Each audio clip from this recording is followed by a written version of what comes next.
Sección Mexicana de la Sociedad Teosófica presenta la historia de la Sociedad Teosófica en México.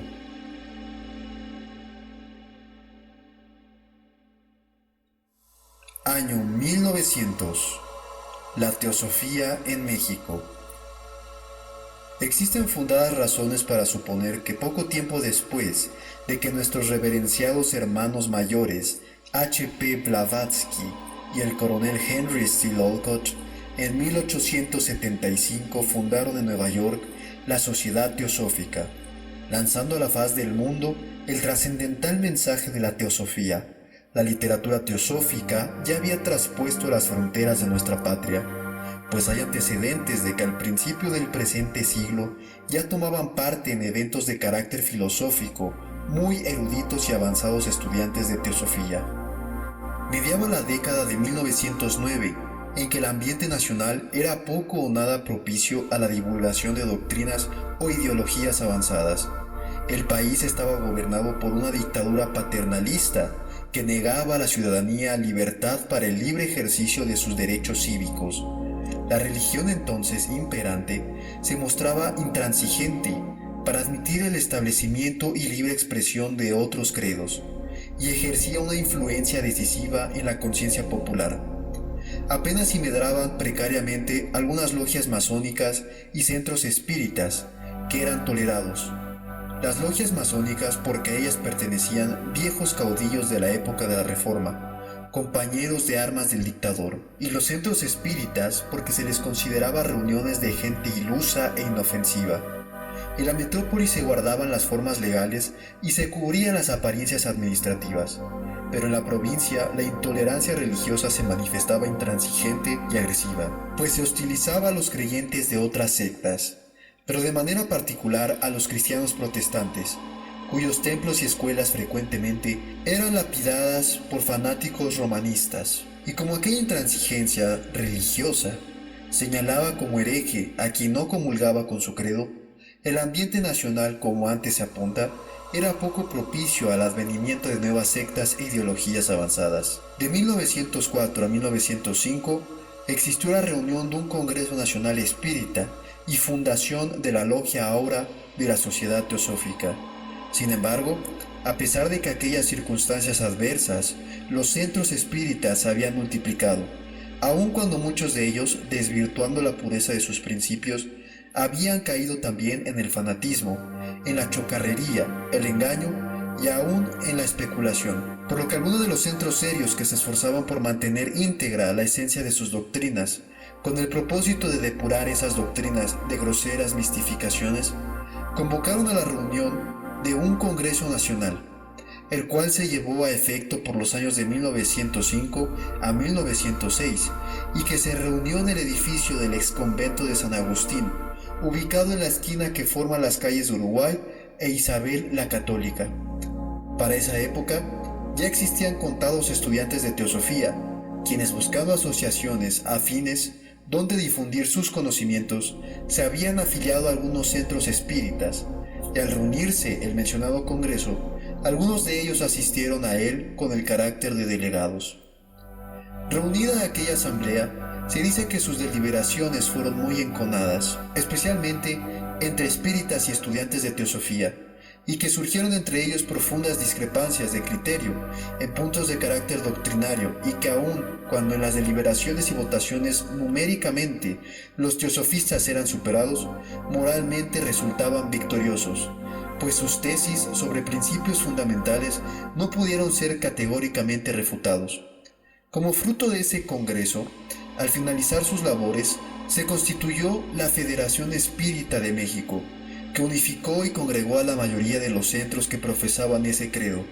mientras que los estudiantes de teosofía optaron por la fundación de un centro de estudios teosóficos, y como culminación de ese propósito, fundaron en 1906 la Logia Aura, la logia madre y veterana de la sección mexicana.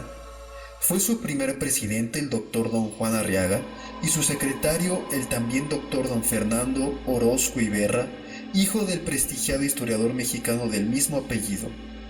Ahora bien, como ya se expresó en las líneas precedentes, El criterio religioso imperante en el país era adverso al advenimiento y expansión de nuevas sectas y doctrinas avanzadas, y como la Iglesia y el Estado estaban plenamente identificados, y la influencia de ambos era decisiva en la conciencia, las personas que no comulgaban con el criterio oficial o religioso imperantes se abstenían de externar sus opiniones o de practicar ostensiblemente sus credos, por temor a represalias en sus personas e intereses. Y como algunos de los miembros integrantes de la nueva logia teosófica eran empleados oficiales, temerosos estos de ser perjudicados en sus empleos, se abstenían de asistir a las reuniones de trabajo o de estudios de la citada logia, lo que ocasionó que ésta, por determinación de sus dirigentes, tuviera que entrar en prolongado receso en espera del advenimiento de tiempos más propicios. Pero algunos de los miembros, no conformes con tan forzado receso, optaron por separarse para organizar otros centros de carácter similar, entre ellos el doctor Orozco Iberra, quien posteriormente fundó la Escuela Hermética de México, institución que perduró por algunos años.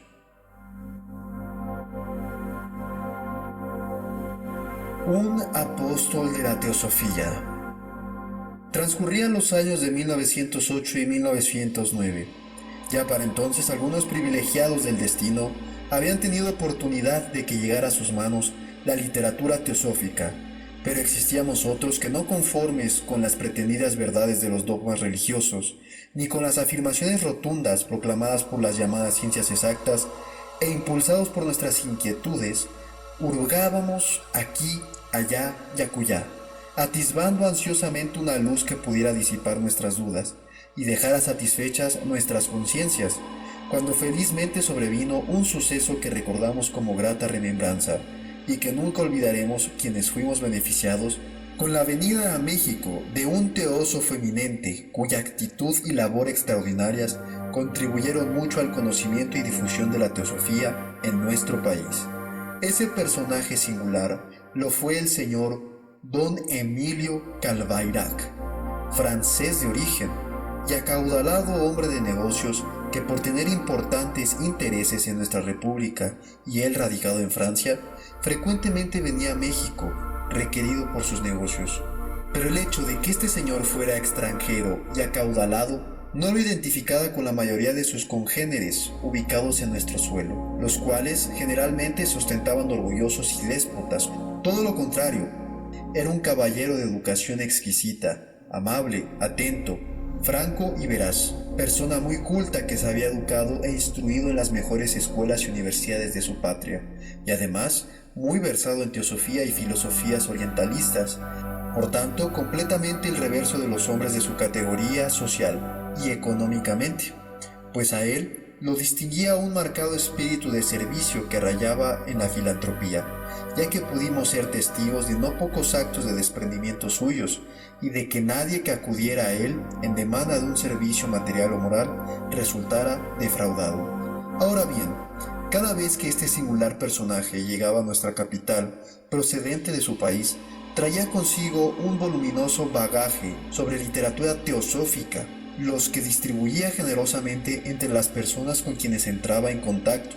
ya le fueran conocidas o extrañas. El que formula las presentes notas, que por motivo de sus actividades burocráticas frecuentaba el bufete de un prestigiado jurisconsulto de la época, que era el abogado patrono del señor Calbayrac, dicho bufete también lo visitaba con frecuencia. Repito, quien esto escribe tuvo el privilegio de conocer en este lugar a persona tan extraordinaria, y en varias ocasiones pudo ser testigo de escenas como la siguiente. La sala de espera del bufete mencionado habitualmente se hallaba bastante concurrido por una clientela heterogénea de ambos sexos, y en esas condiciones se presentaba el personaje aludido, llevando consigo buen número de libros y dirigiéndose a las personas ahí presentes. Las invitaba a escucharlo durante algunos momentos, todo esto ante la expectación y extrañeza de la concurrencia. Y a continuación iniciaba su plática abordando temas teosóficos, disertando sobre lo que debería entenderse por verdad sobre karma, el poder del pensamiento y cultivo de la mente, reencarnación y moral teosófica, la inmortalidad del alma y el destino, temas que exponía empleando un lenguaje sencillo, accesible a la mentalidad de un auditorio prófano y de cultura media. Una vez concluida su plática, tras de agradecer a los presentes su benevolencia por haberle escuchado, tomaba los libros que llevaba consigo y los repartía indistintamente entre los presentes, exhortándolos a leerlos y estudiarlos, indicándoles que en sus páginas se encontrarían grandes enseñanzas sobre la verdad y los misterios de la vida. Pues bien, escenas como las relatadas se sucedían no solo en el bufete de su abogado patrono, sino en los diversos lugares que frecuentaba aquel hombre tan singular. Y fue entonces cuando el que escribe, a quien su generoso karma le permitió conocer, tratar, escuchar y de recibir los libros que puso en sus manos aquel hermano mayor, después de leer y releer aquellos libros, de escuchar sus vehementes pláticas y de recibir sus personales exhortaciones, sintió que su mente y su conciencia se iluminaban con la luz de aquella verdad que con tanto ahínco buscaba, aquellos libros consagrados y otros más sobre nuestra filosofía.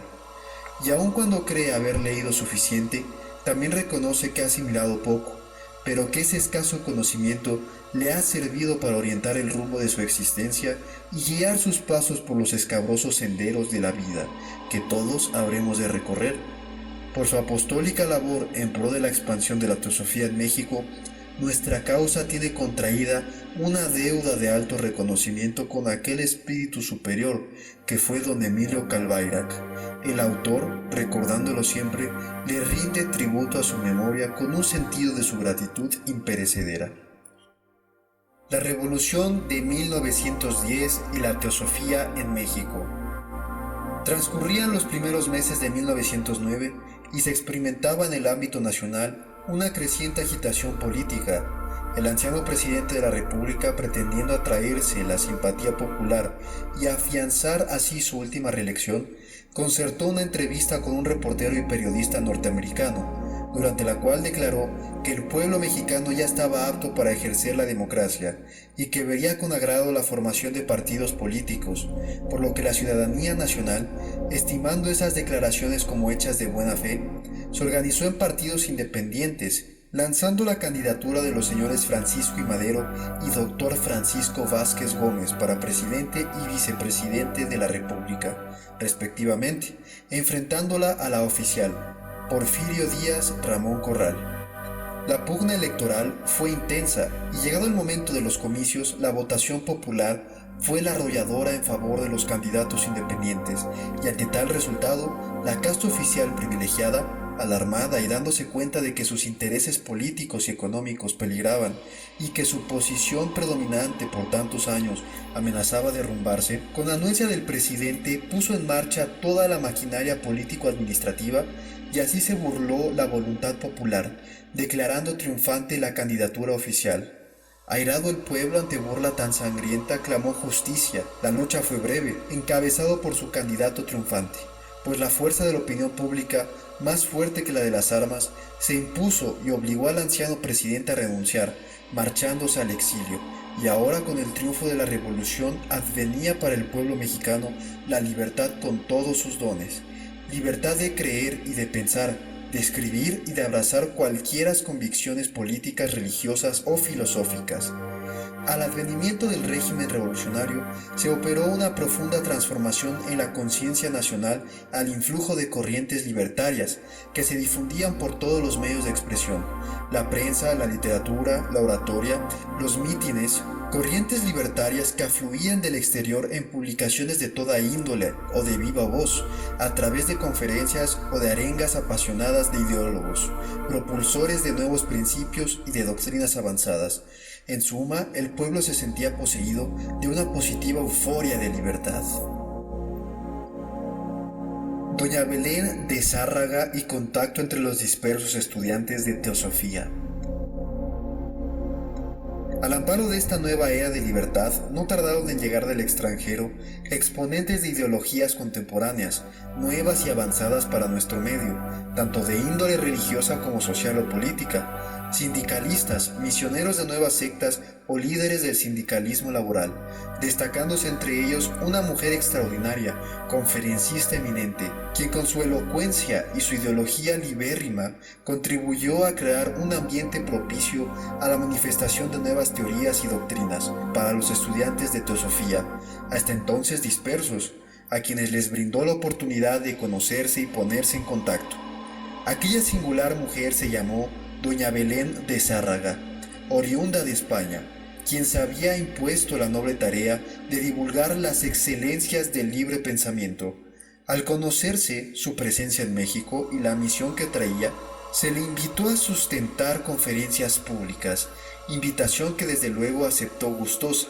anunciándose públicamente su presentación durante un acto público que habría de efectuarse en el hemiciclo erigido en honor al benemérito licenciado Benito Juárez, ubicado en la Alameda Central y avenida que lleva su nombre. El acto tuvo verificativo un día domingo. La concurrencia popular heterogénea fue copiosísima, invadiendo tumultuosamente todos los alrededores del monumento. Al iniciarse, la conferencia fue presentada al público por un paisano suyo que más tarde habría de ser una de las columnas más firmes de la teosofía en nuestro país, don José Antonio Garro, quien hizo una vehemente apología de la oradora, la cual enseguida abordó y desarrolló su tema con gran elocuencia, calanura y temerario valor civil, exhibiendo las lacras sociales, los vicios y abusos de las dictaduras, condenó el fanatismo religioso en todos sus aspectos y especialmente la corrupción de los dirigentes religiosos que no saben cumplir con su misión, y exaltó las excelencias del libre pensamiento en todos los órdenes de la vida, exhortando al público oyente y al pueblo en general a comulgar con la libertad de conciencia a fin de convertirse en dignos ciudadanos del mundo. Baste decir que el numeroso auditorio clamorosamente manifestó su aprobación y con exclamaciones de entusiasmo externó su interés en escuchar nuevamente a la señora Zárraga, exhortación que correspondió a la talentosa oradora, dictando sucesivas pláticas y conferencias en locales públicos y salas de espectáculos de la capital, y como consecuencia de la labor misionera de aquella mujer extraordinaria, antes de ausentarse del país, dejó constituidas varias agrupaciones de libres pensadores y en circulación algunas publicaciones que auspiciaban la expansión de la novedosa ideología. Ahora bien, al finalizar el mitin, a la vera de la señora Zárraga se hallaban congregados para felicitarla por el éxito de su actuación y comentar con ella sobre el mismo tema algunos de los más connotados políticos de la nueva era. Su apologista, don José Antonio Garro, don José Romano Muñoz, quien posteriormente habría de ser la columna fundamental del movimiento teosófico en México, don Roberto R. Rivera, don Daniel Eguiarte, el que redacta estos apuntes y algunos otros que escapan a su memoria, todos ellos estudiantes de teosofía, que hasta entonces no se conocían, pero que ahora, gracias a tan fausto acontecimiento, entraron en contacto, se reconocieron como adictos a la misma doctrina y cada vez más identificados, continuamos como asistentes asiduos a la serie de conferencias que dictó la señora Zárraga, observando con agrado que al final de estas ya nuestro grupo había crecido con la incorporación de nuevos correligionarios. Antes de la revolución, cuando privaba en el país una atmósfera omniosa y poco propicia a la manifestación de nuevas ideas, los estudiantes de teosofía aún dispersos e ignorandos entre sí, cada quien aisladamente, ya fuera en nuestros domicilios o en los domingos en algún rincón solitario del bosque de Chapultepec, nos entregábamos a la lectura y estudio de nuestros libros predilectos. Pero posteriormente, ya en pleno ambiente revolucionario y libre, cuando ya hubimos entrado en contacto y nos reconocíamos, entonces, integrando un grupo que ya no habría de desintegrarse, nos reuníamos 2, 3 o más en cualquier lugar para estudiar y cambiar impresiones sobre las excelencias de nuestras doctrinas, pero cada vez más identificados y deseosos de contar con un sitio adecuado donde poder reunirnos a la totalidad, estudiar en conjunto y pugnar por la expansión de nuestras doctrinas. Convinimos en asistir a las reuniones y trabajos del centro espiritualista más afín a nuestra ideología, y por entonces el más serio y prestigiado entre los de su índole, como lo era la Federación Espírita de México. Allá acudimos en pos de hospitalidad fraternal, y se nos recibió cordialmente. El que hace este relato tiene entendido que don Francisco Madero Señor, padre del entonces presidente de la República, era miembro eminente de la Federación Espírita de México y que por su mediación e influencia de las autoridades del Distrito Federal concedían a la mencionada federación que ocupara gratuitamente para sus reuniones un amplio salón ubicado en la calle del Ejido y que hoy es parte del edificio de la Lotería Nacional. En tal lugar se instaló la Federación Espírita y en el mismo tuvo al fin un lugar donde reunirse nuestro grupo encabezado por quien ya conocíamos como nuestra guía, el hermano José Romano Muñoz. Reforzado ya ese grupo por la adhesión de su esposa, teosofista y muy culta dama, otros familiares de esta y algunas personas más, cuyos nombres se me esfuman, y entre ellos hizo su aparición y vino a engrosar nuestras filas el hermano Adolfo de la Peña Gil, pleno de juventud y siempre caballeroso, quien acababa de abandonar los estudios seminaristas para abrazar la causa de la teosofía. Pues bien, instalada en su nuevo recinto la Federación Espírita, pronto entró en una era de gran actividad. En su seno imperaba un amplio criterio liberal que permitía la expresión de toda índole de ideologías espiritualistas. Se reunían desde luego los miembros de la Federación, pero también evangelistas, teósofos, masones, rosacruces, sinceros cristianos y en general, personas de amplio criterio liberal. En ese lugar se estudiaba y practicaba el espiritismo, pero con seriedad, sin trucos ni mistificaciones. Tenían lugar reuniones de estudio sobre filosofía espírita y de prácticas mediúmnicas, pero con un sincero afán de investigación. Y asimismo se permitían pláticas y conferencias afines, y precisamente al amparo de esa libertad de criterio, nuestro hermano Román Muñoz, en su afán de dar a conocer nuestras doctrinas, atraer prosélitos y posiblemente porque ya traía en mente la idea de integrar logias teosóficas para fundar en un futuro más o menos lejano la sección mexicana, contando con la venia del entonces presidente de la Federación Espírita,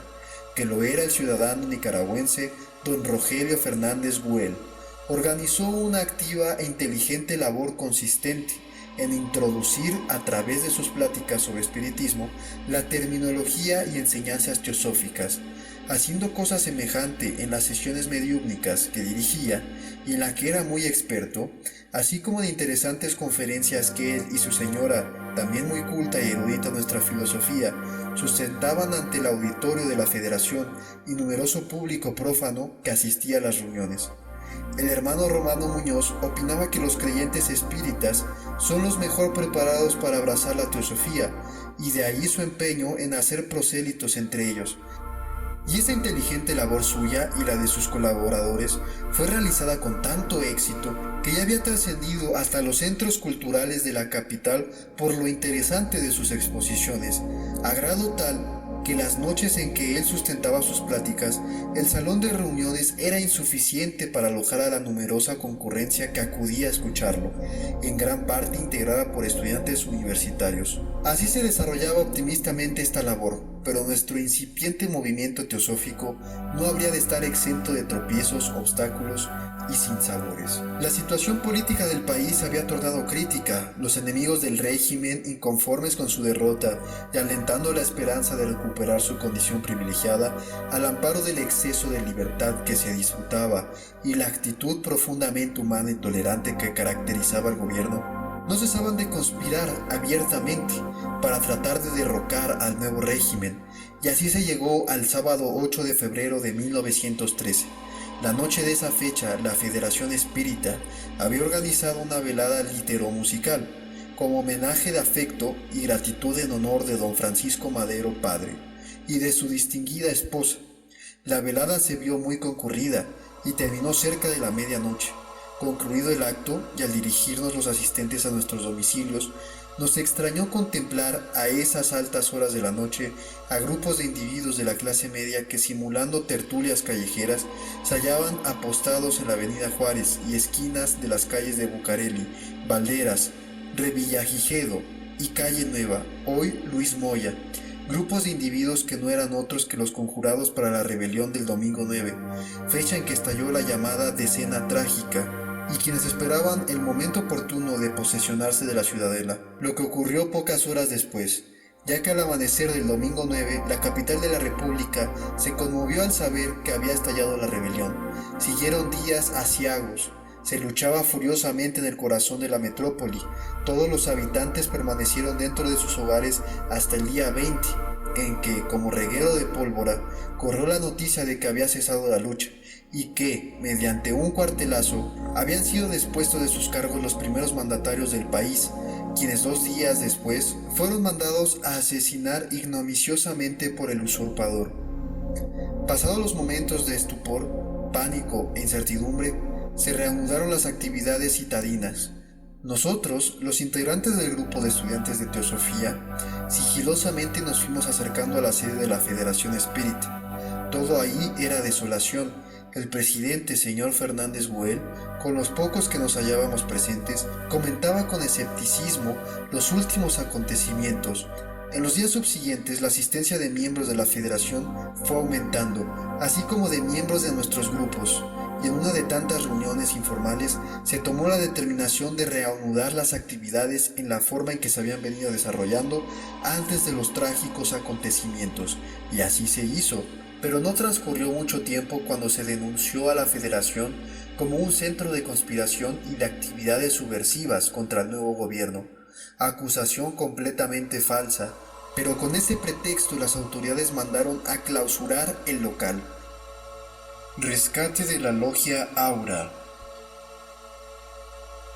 Nuevamente quedaron los teosofistas a la deriva, pero ya no dispersos, pues acordaron mantenerse unidos y en contacto, y en esa actitud se efectuaban reuniones en oficinas o casas de algunos de ellos, y precisamente en una de esas juntas en las que estuvieron presentes los hermanos José Romano Muñoz y su esposa, José Antonio Garro y Consuelo Aldag, hermana esta que en aquellos momentos aciagos se adhería al grupo. En aquella junta el hermano Romano Muñoz, doliéndose de ver malogrados los esfuerzos que con tanto ahínco había desplegado dentro de la Federación Espírita, se expresó en estos o parecidos términos: hermanos, toda nuestra labor se vino por tierra, toda nuestra obra desquiciada, todo nuestro afán de hacer prosélitos, esfumado, pero no debemos desistir, y al reto de la tragedia y falta de garantías y libertad,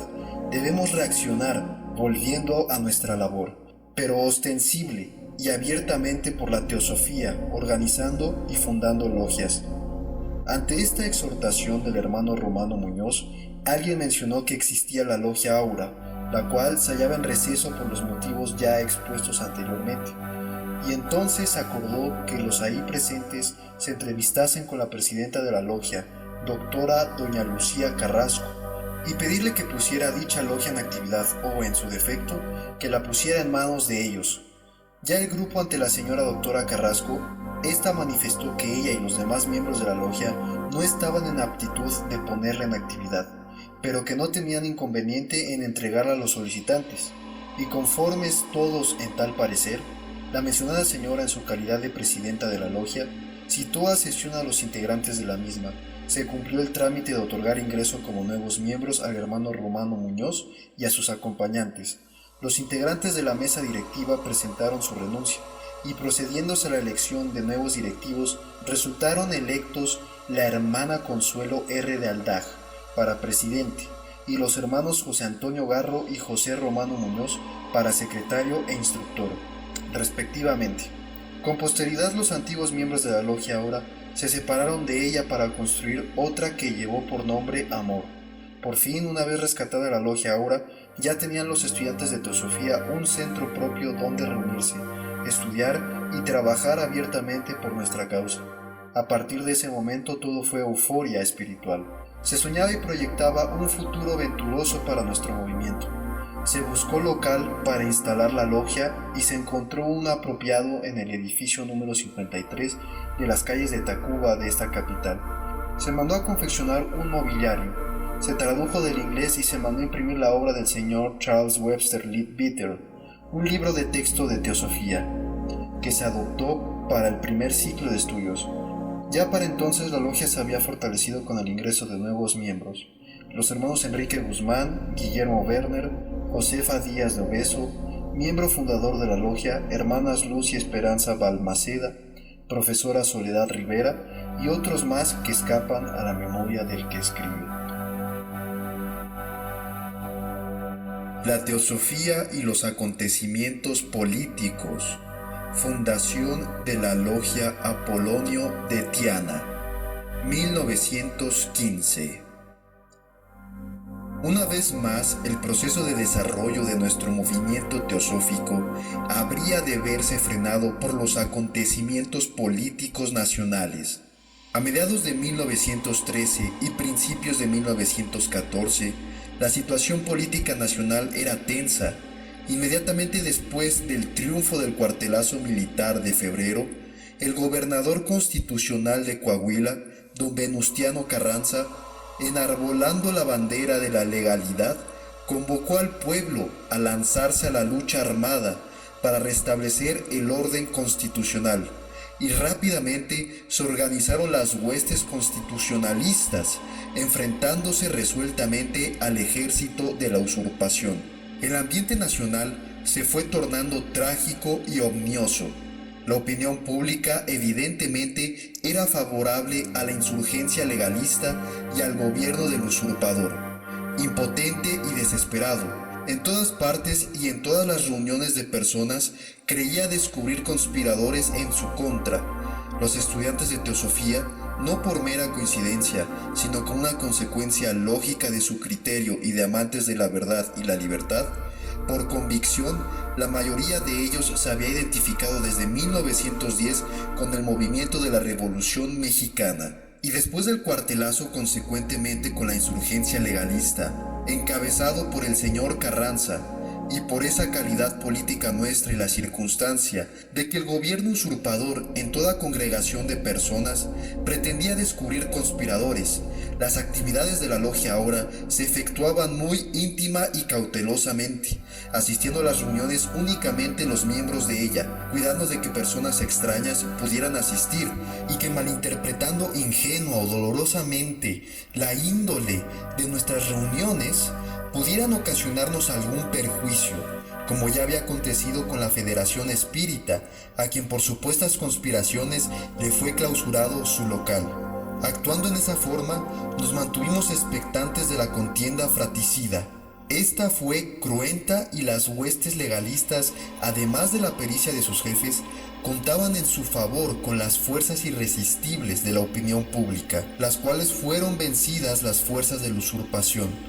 hasta que, derrotadas completamente, fueron licenciadas y disueltas, y el régimen de la legalidad volvió a imperar en el país, instalándose los poderes en la capital de la República, pero infortunadamente este triunfo de la legalidad se vio empañado por los celos, las pasiones y las ambiciones de sus caudillos, ya que existían grandes discrepancias políticas y de mando entre los principales jefes de las huestes victoriosas, y ante tal conflicto, el jefe supremo, señor Carranza, inspirado en el loable afán de reconciliar todos los bandos, convocó a los jefes de las diferentes facciones a reunirse en una convención para en ella dirimir sus diferencias y unificar criterios. Tuvo verificativo aquella asamblea militar en la ciudad de Aguascalientes, pero su resultado constituyó un fracaso, pues las pasiones irrefrenables, los personalismos y las ambiciones de mando se impusieron a la cordura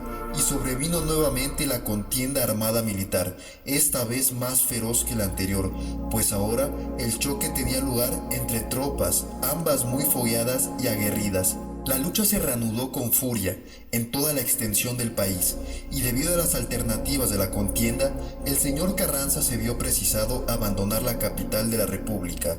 e instalar su gobierno en el puerto de Veracruz, con secretarías de Estado y personal burocrático, nueva prueba para el incipiente movimiento teosófico, pues buen número de los miembros de la logia Aura éramos empleados federales, por lo que tuvimos que concentrarnos en aquel puerto. Tales sucesos ocurrían a fines de 1914 y principios de 1915. Una vez instalados en aquel puerto, ciudad de gente franca, cordial y hospitalaria, pronto nos dimos cuenta de que el mensaje de la teosofía hacía tiempo que había cundido entre los habitantes del puerto, pues debido a la gentileza de algunas de nuestras nuevas amistades, fuimos presentados y relacionados con familias porteñas muy honorables, entre ellas la familia Guerrero Ehlers, donde frecuentemente se reunía un grupo de personas con el fin de estudiar y comentar sobre teosofía. Ahora bien, la jefa de la familia lo era la señora Doña María Guerrero, una antigua estudiante de teosofía, que no solo había leído y estudiado nuestra doctrina, sino asimilado profundamente sus enseñanzas, y en concepto del que éste escribe, no era una simple teosofista, sino una real teósofa. Era una mujer de muy clara inteligencia, de actitud siempre serena, atenta, amable y cordial, con una noble disposición de servicio, y por esas cualidades suyas era muy estimada por quienes cultivaban su amistad. Era muy querida por la gente humilde que la respetaba y acudía a ella en demanda de consejo para la solución de sus problemas. Hombres del pueblo, alijadores y estibadores u obreros de otras actividades, a falta de líderes, acudían a ella para solicitarle orientación o consejo sobre sus asuntos o conflictos, y casi siempre se retiraban satisfechos de sus acertadas soluciones. En suma, era un ego muy evolucionado y probablemente, reconociéndolo así, aquel grupo porteño de estudiantes de teosofía buscaban su presencia para que los orientara, y por esos inescrutables misterios del destino, a ese hogar fue a recalar nuestro núcleo de la Logia Aura, con beneplácito de la señora Guerrero y de los teosofistas veracruzanos, al darse cuenta que con el arribo nuestro se fortalecía su grupo y se tornaban más interesantes sus reuniones de estudio. Mientras tales sucesos ocurrían en aquel histórico puerto en la capital de la República, aislada y casi desconectada del resto del país por falta de comunicaciones y expuesta a todos los peligros y contingencias que trae aparejada toda lucha armada, los directivos de la Logia Aura mantenían el fuego sagrado del ideal hasta que los acontecimientos políticos permitieran el retorno a su seno de sus miembros dispersos. Mas un buen día, arrancados de la metrópoli por la imperativa exigencia de los negocios y la dura lucha por la existencia, los hermanos José Antonio Garro y Roberto R. Rivera, miembros de la Logia Aura, tras de larga y penosa jornada por quién sabe qué desviados caminos, sorpresivamente se presentaron en el puerto, localizándonos fácilmente en la casa de la familia Guerrero Ehlers, donde fueron acogidos con regocijo y afecto. El entusiasmo de los hermanos del puerto fue grande cuando se enteraron de que uno de los recién llegados era el secretario de la Logia Aura y uno de los principales exponentes de la teosofía en nuestro país. Se invitó a dicho hermano a sustentar una plática en reunión extraordinaria a que se citó al grupo veracruzano.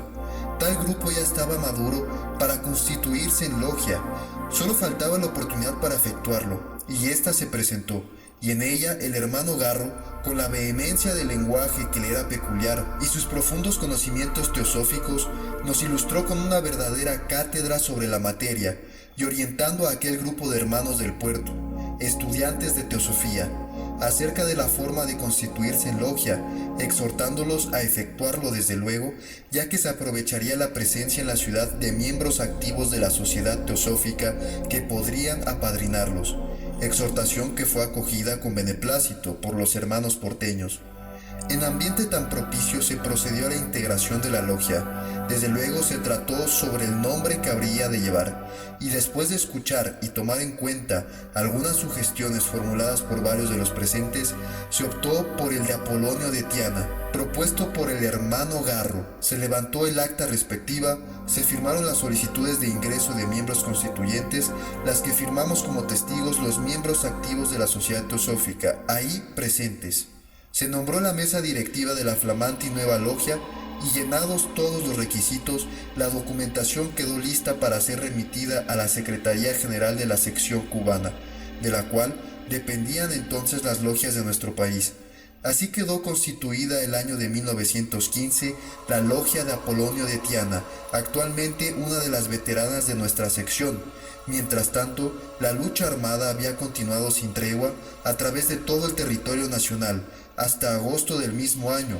en que comenzó a declinar, pues la victoria progresivamente se iba inclinando en favor de la facción comandada por el señor Carranza, al grado de que para entonces dicho alto jefe acordó el retorno a la capital de la República de todas las instituciones integrantes del gobierno y del personal burocrático respectivo, y fue entonces cuando nosotros regresamos a nuestros hogares de la capital y a reintegrarnos al seno de nuestra bien amada Logia Aura. Fundación de las Logias Mercurio y Teocitlali, 1917. Una vez normalizada la situación de la capital de la República y reincorporados nosotros a nuestra logia, renacieron el entusiasmo y las actividades y el anhelo de realizar labor teosófica fecunda, y en nuestro hermano Romano Muñoz y sus más adictos colaboradores el afán de no solo difundir al máximo nuestras doctrinas, sino que en su persistente ideal de fundar la sección mexicana y con miras a alcanzar meta tan anhelada, aquel infatigable hermano se dedicó a la preparación de un ciclo de conferencias públicas que en su oportunidad tendrían lugar en nuestro salón de reuniones y estudios de la calle de Tacuba. Se anunció profusamente la celebración de tal ciclo de pláticas que fueron sustentadas por el promotor con la sapiencia que todos le reconocíamos, ante un público que con gran interés acudió a escucharlo, y fue este tanto que al culminar la última conferencia no solo resultó insuficiente el salón para dar cabida al numeroso auditorio, sino que éste colmó el mismo patio del edificio. El éxito fue rotundo, pues al finalizar la última plática, un numeroso grupo de asistentes se acercó al orador para inquirir cómo podrían seguir recibiendo mayor información teosófica, y entonces se les invitó a integrar una logia,